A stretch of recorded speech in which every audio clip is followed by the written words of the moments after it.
ሰላም ጤና ይስጥልን ተመልካቾቻችን እንደምን ዋላችሁ እንደምን አመሻችሁ ከአንከር ሚዲያ ዝግጅት ክፍል የአክብሮት ሰላምታችንን እናቀርባለን።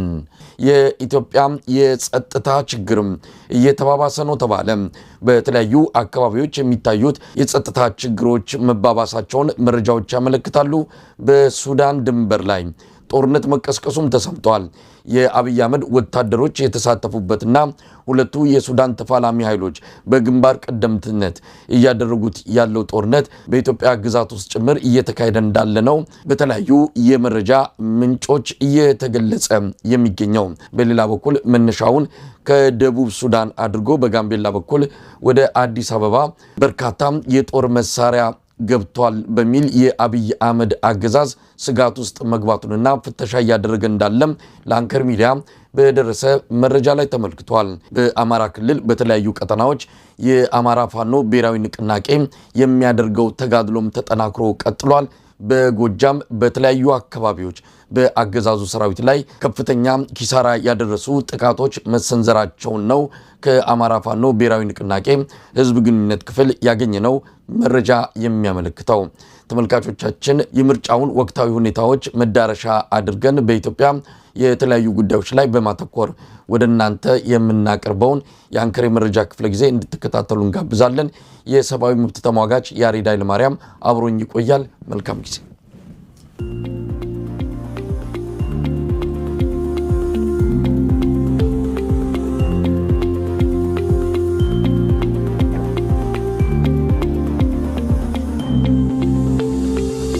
ጤና ይስጥልን ያሬድ። ጤና ይስጥልን መሳይ፣ እንደምን አለ? በጣም አመሰግናለሁ ያሬድ። እንግዲህ በተለያዩ ጉዳዮች ላይ እናተኩራለን። ያው የምርጫው ነገር አሁንም በሰፊው እየተነሳ ያለ ጉዳይ ነው። ምርጫው በራሱ አጀንዳ መሆኑ በአብዛኛው የኢትዮጵያ ህዝብ ዘንድ ጥሩ ስሜት እየሰጠ አይደለም።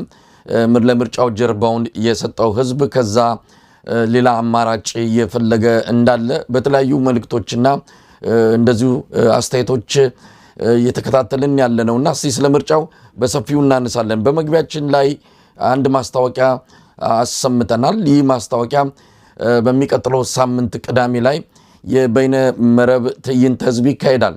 በኢንተርኔት የሚካሄደው ትዕይንተ ህዝብ 1 ሚሊዮን ሰው ይከታተለዋል ተብሎ ይጠበቃል። በእጅ ስልኩ በኮምፒውተሩ አማካኝነት እንደዚሁም በሳተላይት ቴሌቪዥን ወደ 10 ሚሊዮን የሚጠጋ ኢትዮጵያዊ የሚሳተፍበት የኢንተርኔት ትዕይንተ ህዝብ እንደሚሆን ነው እንግዲህ አዘጋጆቹ እየገለጹ ያሉት። ስለዚህ ዝግጅት ስለዚህ ሰልፍ የምትለን ነገር ይኖራል? ምክንያቱም ጋዜጣዊ መግለጫው ላይ ባለፈው አንተም ነበርክበትና እስቲ የተወሰነ ነገር ስለዚሁ ሰልፍ የምትለን ካለ። አመሰግናለሁ መሳይ።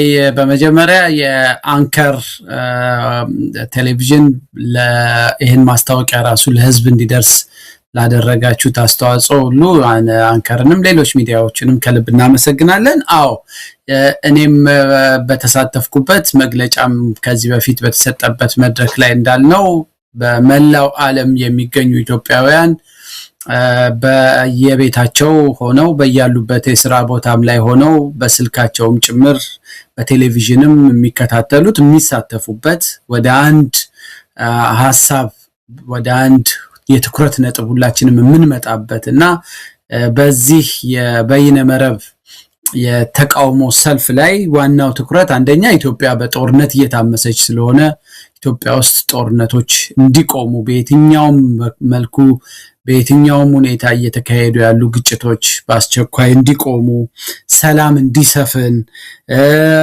የግፍ አገዛዝ ኢትዮጵያ ውስጥ ስር ሰዶ መልኩን ቀይሮ ኢትዮጵያ ከግፍ አገዛዝ ነፃ ወጥታ አታውቅም። ግን አሁን ያለንበትን አይነት እጅግ አስከፊ ደረጃ ላይ ደርሶ አያውቅምና የግፍ አገዛዝ ኢትዮጵያ ውስጥ እንዲነጥፍ እንዲያበቃ እና በይስሙላ ከሚካሄደው ምርጫ በፊት ደግሞ ኢትዮጵያን ሊያድናት የሚችለው ወደ ተረጋጋ የፖለቲካ አውድ ሊወስዳት የሚችለው የሽግግር ስርዓት ውስጥ መግባት አለባት ብለን ስለምናምን እዛ ላይ ያተኮረ የኢትዮጵያን ህዝብ በዚህ ላይ ያተኩሮም ወደፊት ወደ ህዝባዊ የእምቢተኝነት ንቅናቄ ጭምር እንዲገባ ጥሪ ለማድረግ የተዘጋጀ የበይነ መረብ ጥሪ ነውና የፊታችን ቅዳሜ ነው የሚካሄደው። እዛ ላይ እንግዲህ በሰፊው ኢትዮጵያኖች ሁሉ የሚሳተፉበት የፊታችን ሲባል የነገው ቅዳሜ አይደለም የሚቀጥለው ሳምንት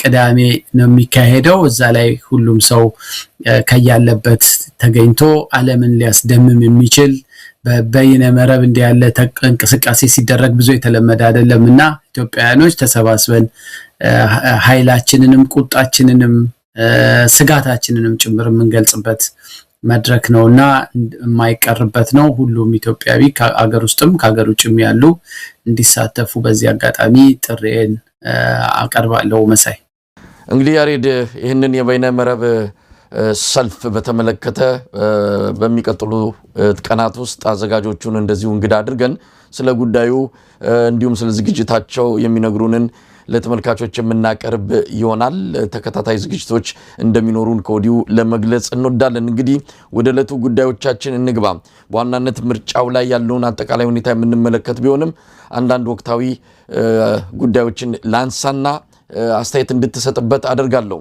የነዳጅና የማዳበሪያ ጉዳይ ነው እስቲ ከነዳጁን ጀምር ነዳጅ በኢትዮጵያ ከፍተኛ አደጋ ሊፈጥር የሚችል ቀውስ ያስከተለን እንዳለ ነው ከተለያዩ አካባቢዎች መረጃዎች የሚያመለክቱት እንደምንሰማው ከሆነ በአሁኑ ሰዓት አብዛኞቹ የኢትዮጵያ ጎዳናዎች ተሽከርካሪዎች የሚታዩባቸው አይደሉም በነዳጅ እጥረት ምክንያት ተሽከርካሪዎች የቆሙበት ሁኔታ ነው የተፈጠረው በነዳጅ ማደያ አካባቢ ከ2 ኪሎ ሜትር የሚዘልቅ የነዳጅ ሰልፍ እንዳለም ነው በቪዲዮ ጭምር ተደግፎ የመጡ መረጃዎች የሚያመለክቱት የነዳጁ ጉዳይ በጣም አሳሳቢ ነው የመካከለኛው ምስራቅ ላይ የተፈጠረው ቀውስ እንደ ምክንያት እየተገለጸ ይገኛል በአብይ አህመድ አገዛዝ በኩል ነገር ግን ይህ የነዳጅ እጥረት የተከሰተው ይህ የመካከለኛው ምስራቅ ቀውስ ከመከሰቱ በፊት ጀምሮ የነዳጅ ዋጋም እየናረ የመጣው አብይ አህመድ ወደ ስልጣን ከመጣበት ጊዜ አንስቶ እንደሆነ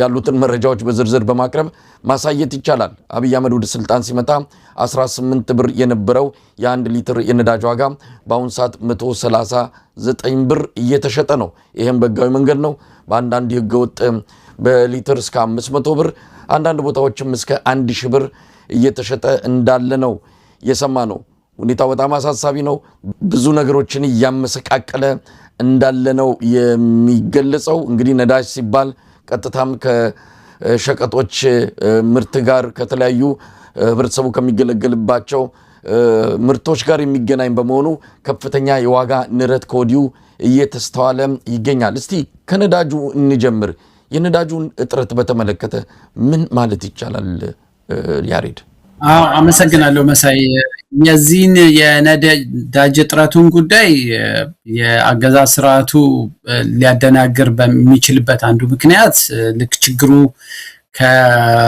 ከመካከለኛው ምስራቅ ከተነሳው ከኢራን የእስራኤልና አሜሪካ ግጭት ጋር አያይዞ ዋና ምክንያት እሱ ሊያደርገው ይችላልና ለአድማጮችም ለኢትዮጵያ ህዝብ መግለጽ የምንፈልገው ይሄ ዓለም አቀፍ ቀውሱ እንደ ኢትዮጵያ ላለ ሀገር በእንቅርት ላይ ጆሮ ደግፍ ነው ኦሬዲ ኢትዮጵያ ውስጥ ላለፉት በርካታ አመታት አንተም እንዳልከው እኔ አዲስ አበባ ሞኜ በየማደያው ሁሉ ጊዜ ችግር አለ በየ3 ወሩ በየምኑ የነዳጅ ጥረት ሰዎች ሌሊት እስከ ሌሊት 8 ሰዓት 9 ሰዓት ሌሊት በየማደያው ተሰልፈው የሚቀዱባቸው ጊዜያቶች አሉ የነዳጅ ጥረት በከፍተኛ ሁኔታ የችግር ውስጥ የነበረበት ነው አንድ እሱ የተለያዩ ምክንያቶች አሉት አንደኛ ያው መንግስት ለነዳጅ ያደርግ የነበረውን ሰብሲዲ ወደ ጦርነት ለግጭት ለድሮን መግዣ ለእርስ በርስ እልቂት ለወታደራዊ ኢኩዊፕመንቶች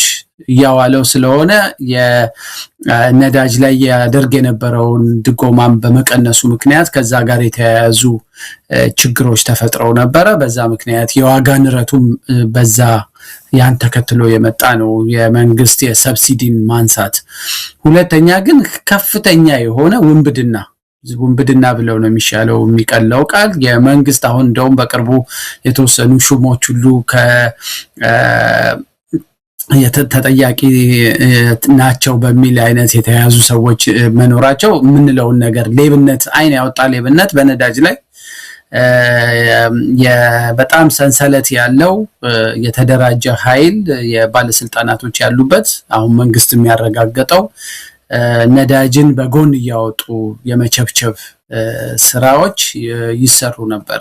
እንደውም ሰሞኑን መደዳውን ዜና ሁሉ በደቡብ ክልል እንደዚህ አይነት የፖሊስ አዛዦች እንደዚህ ሰዎች ነዳጅ ሲሸጡ ሲያሻግሩ ሲያስመልጡ ኢትዮጵያ ውስጥ የገባ ነዳጅ መልሶ ከሀገር እየወጣ ሁሉ የሚሸጥበት የወንብድና ስራ የሚሰራበት ሀገር ስለሆነ በዛ ውስጥ ደግሞ በከፍተኛ ስልጣን ላይ ያሉ ሰዎችም እጅ እና የመከላከያ ሰዎች እጃቸው ስላለበት ኢትዮጵያ ውስጥ ያለው ነዳጅ የመካከለኛው ምስራቅ ጦርነት ባይነሳም ይከሰት ነበር። የዛ ጦርነት መነሳት ደግሞ ችግሩን አባብሶታል።